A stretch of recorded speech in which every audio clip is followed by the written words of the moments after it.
Hi, welcome to the Augmentation of Man with Kent and Renee Miller, where we are bringing the future.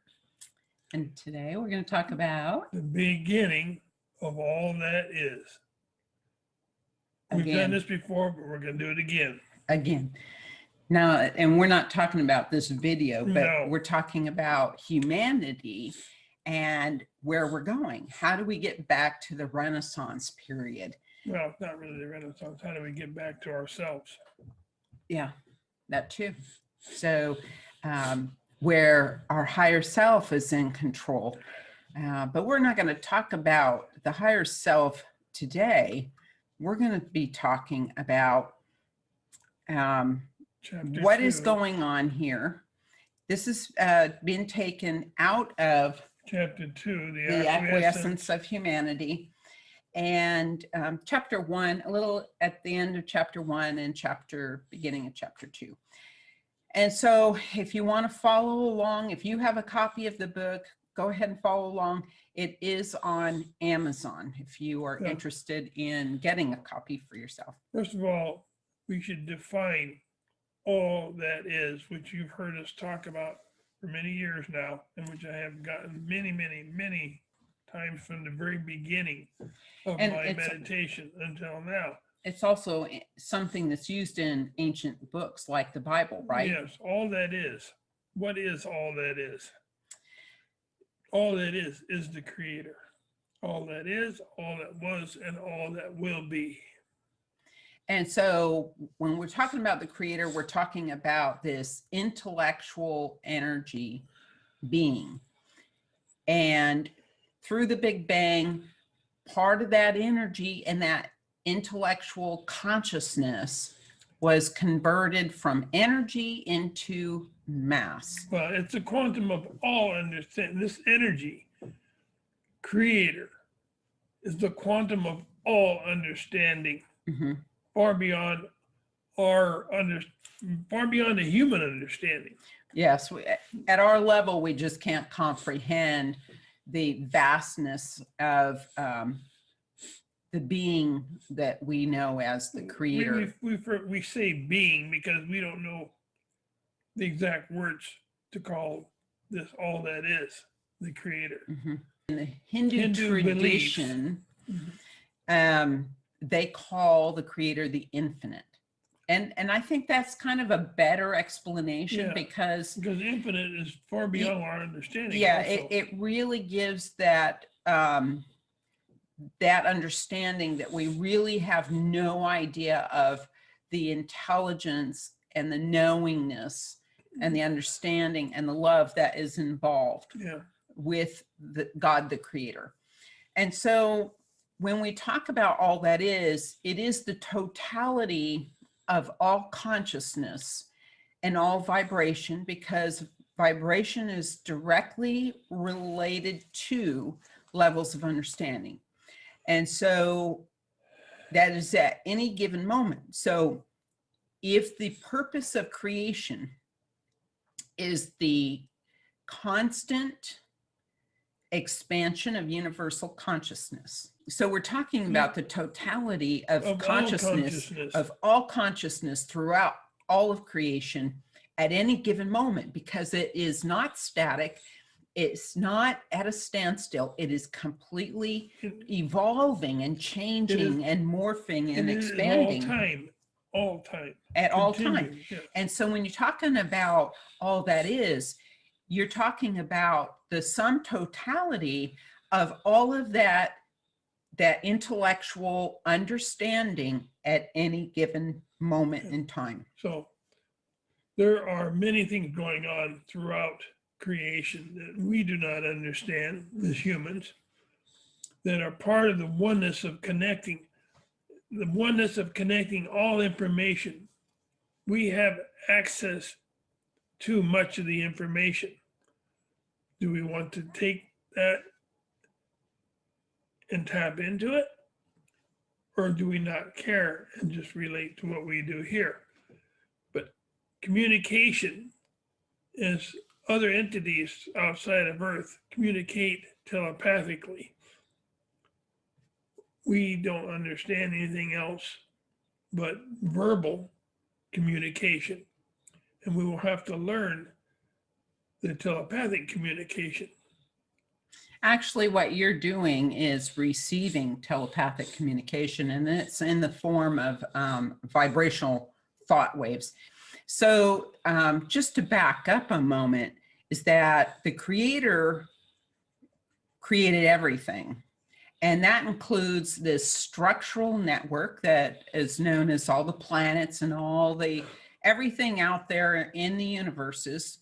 And it includes all of these beings, various levels of intellectual knowledge and understanding of consciousness. And then everything is connected through this network of connecting plasma strings that this telepathic communication rides on. And so it's such as thought vibrations, yeah, all vibrational communications, which is basically everything, including light is vibrational, is brought through this structure of a network.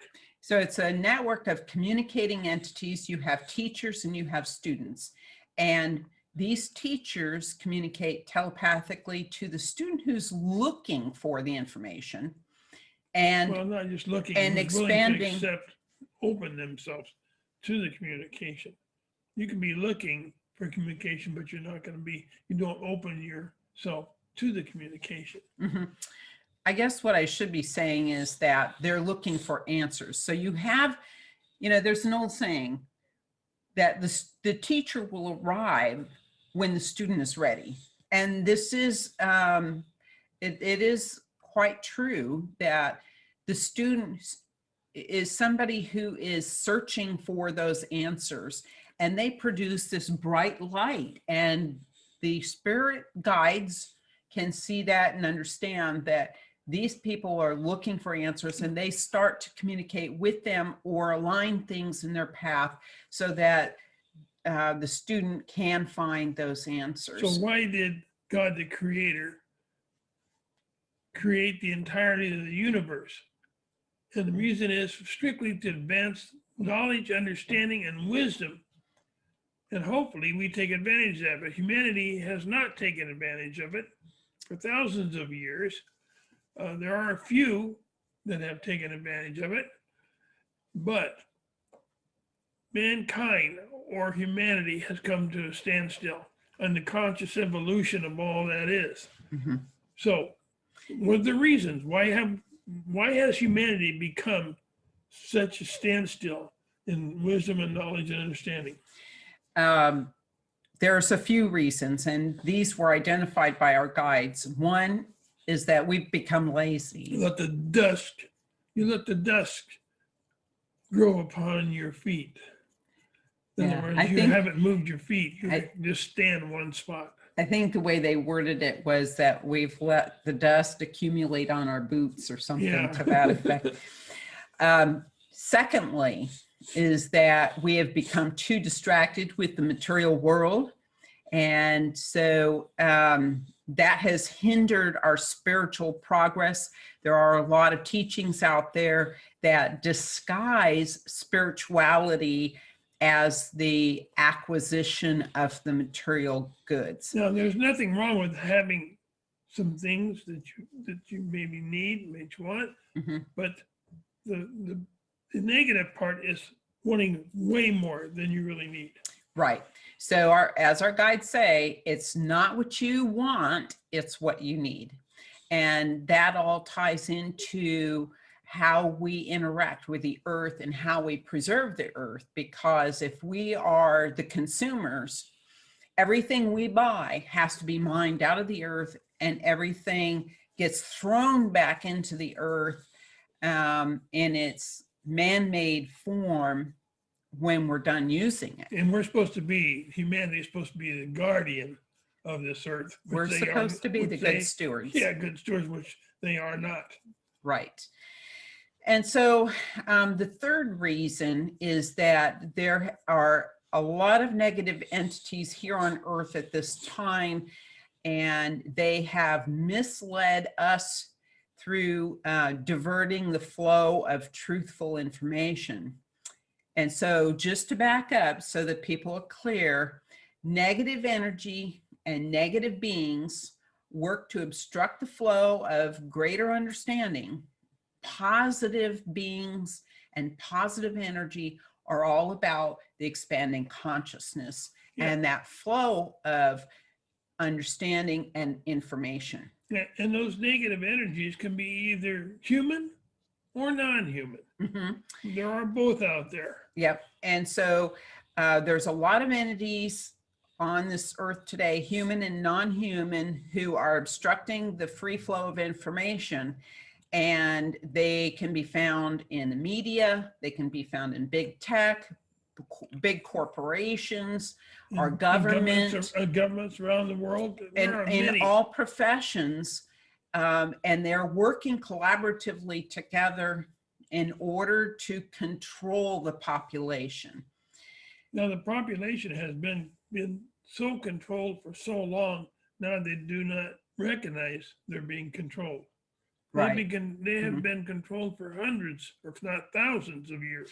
So it gets back to that saying that if you say something often enough, people will start to believe it. People will believe it. And that's where we're at, is that you hear it repeated. And there are some examples of this in videos where they've taken catchphrases that are frequented on all the major media channels, and they've put it on to this video where they're all saying the same thing. And we have to understand that all news media throughout the world are owned by only 6 people or 6 families. So they are in collaboration with each other, and they are telling us what to believe. So this is a great fight going on. And we as humans have to look at the light and the dark side. We have to start realizing what's going on. So there's a conundrum going on. We are entering a new grand cycle, supposedly of higher learning. But are we really there? Are we able to open ourselves to this new higher learning? Or are we going to be interfered with like we have been for thousands of years? And the transformation will only take place to a very few of humans. Yeah, and so we have to first wake up to the fact that we have been duped, and that what we've been told to believe in is not the way that things really are. And we have to break away from that groupthink, and we have to think for ourselves. And be the truth seeker. It's taken us really years, even with our meditations and receiving lessons, they only give you so much. And part of it is that they expect that you are going to put the work in to take those little breadcrumbs and piece it together. Because what good is it if you're just being spoon-fed? You're going to end up in the same situation again. You have to be able to do your own homework, your own research, and think for yourself. We have become lazy. Yes, and that's why we say we're lazy now. The dark ones want to keep you, all humanity, in the dark by deflecting, misleading, and hiding information. So universal law, one of the universal laws states that all things must evolve to higher states of vibration or face extinction. And so we must wake up to the fact that our thoughts have been controlled and manipulated, and we have to break free of that control in order to move forward in our own conscious evolution, or we face extinction. So the question is there hope? So what came through and this is taken partially out of The Acquiescence of Humanity, the book. And this is a quote, although I've kind of taken some parts that weren't so relevant to this message out. There is hope. Man will take a place with others in the universe. Man will learn and recognize the good. Love is one of the key words of the universal entrances. All is related to cosmic existence. Release the fracturing of universal ties of consequential cognizance. Well, the fracturing is breaking apart into smaller areas, but consequential cognizance. Let me just finish this, Okay, and all then right. we can go back and kind of dice it up and take a look at it under the microscope here. A conceptual intercourse between cultures will begin soon. Arcturians and Earthlings, a beginning cosmology interface, 20% ready for exchange of ideas. That's 20% of the universal humanity, of those that live on Earth. So let's take this apart a little bit. There is hope. Man will take a place with others in the universe. We will take our place in the universal consciousness. In the exchange of ideas. And learning the ideas, learning through the communication. laws, right, learning the laws of the universe. We will advance to the first grade, basically. But this communication is going to open up, and they're saying that this interface between cultures, between Arcturian culture and the human culture, is going to begin in the near future, and they will be our teachers, and we have to be the humble students. Yeah, no, we're talking about the populace, the humanity populace, not certain individuals within the world that already know and have the existence far beyond the populace as far as intellectual capacity. And spiritual, are you talking about? No, like, I'm talking about there are those in the world that know advanced technology outside the populace. Okay. And so love is one of the key words of universal entrances. This is not the human definition of love. So again, we've talked about this before, but the universal definition of love is the sharing of conscious intellectual understanding freely without the expectation of anything in return. Love is the basic root of peace within the universal consciousness. But they teach us peace of ourselves first, and then love will come with that. Right. And it's a different kind of love. It's not, I love you, or I love my neighbor, I love my dog, and it is not that. That's emotional. But it's the love and acceptance of all of creation. All that is. And so all is related to cosmic existence. So humanity has been isolated basically for a long time. We used to, in our ancient past, have this communication between humans and extraterrestrials, where they came and they taught us how to farm, about astrology, about astronomy. This goes back thousands of years. Right. And so, and that's depicted in the artwork that we see all over the world, the ancient artwork. It's there. So they're telling us that we can no longer be isolated anymore, that we have to be pushed forward. This is the age of Aquarius that has started already. And this is going to be a higher level of learning. And these other beings are going to be our teachers. If we accept those other beings. And this is where we refer to other beings. Right.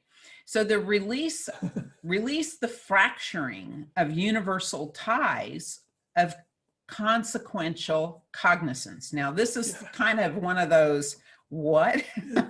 Tongue twister. And so what they're saying is that there's been a fracturing or a cutting off of our ties to other universal beings who delivered the consequence of a higher understanding to us. That has been broken off. In other words, we were dumbed down. Well, it was broken. It caused us to basically spiral down out of control because we weren't progressing forward. And so they're telling us to release those broken ties. They're going to be reconnected again. And a conceptual intercourse between the cultures will begin. And that is this sharing of intellectual information, conceptual learning. So the big question here is, the big caveat in all this is, are we willing to accept those who look completely different from us? And this is going to be our big test. One of the questions I had asked some time back, and this had to do with, why are there so many different races here on Earth? And the answer was, it was a test for us that we cannot progress forward to have this connection with other beings who look so much different than us until we can accept each other and the fact that we look slightly different. Now, the question is too, if we do not accept those on the Earth structure here, the different humans that live here on Earth, if we cannot accept each other, we are not ready. I accentuate, we are not ready to accept those from outside the Earth who look completely different. Some look like us, but others look very different than we do. Completely different. And so we have to be able to accept one another as a human being, no matter what our belief system is or our color of the skin. I think, for the most part, like myself, I think people are getting to that point where they're tired of being reminded of the racism. It's like, let's just get along. Let's just, we're all people. Let's stop talking about all the division and keeping that alive. Let's just get along with each other and recognize the talents that everybody has. To me, it's like a book, and I always say, such as the book 1984. The different covers that you can buy, it has some real pretty covers and some simple covers, and there are several covers that you can buy in that book, but the information in the book is all the same. The covers are different. And that's what I'm talking about, these entities and the people here on Earth. The covers are different, but they're all the same inside. Why we can't see that, why we keep changing it, is because maybe we don't want to accept humanity as humanity is. So you have to accept all those here on this earth, and then you can begin to accept those outside of Earth. Remember, it's only the book cover that you see. It's what their character is inside. Yes. And so when we talk about the beginning of all that is that humanity has been excluded from that the totality of the universal consciousness, because we've lost that connection where we are expanding exponentially in our understanding. And so now we're looking at that reconnection happening again, because we have to continue moving forward or we face extinction. And that that is coming soon, and we will become a part of the universal consciousness and a part of all that is again. Okay, again, thanks for being with us. I want you to ask yourself a question. Are you able to accept all those different races here on Earth? Look at your life, look at yourself, and answer that question honestly. Thanks for being with us. We hope you have a great week. And as always, peace be with you on your journey to enlightenment. Thank you for joining us. Have a great day. Bye-bye now.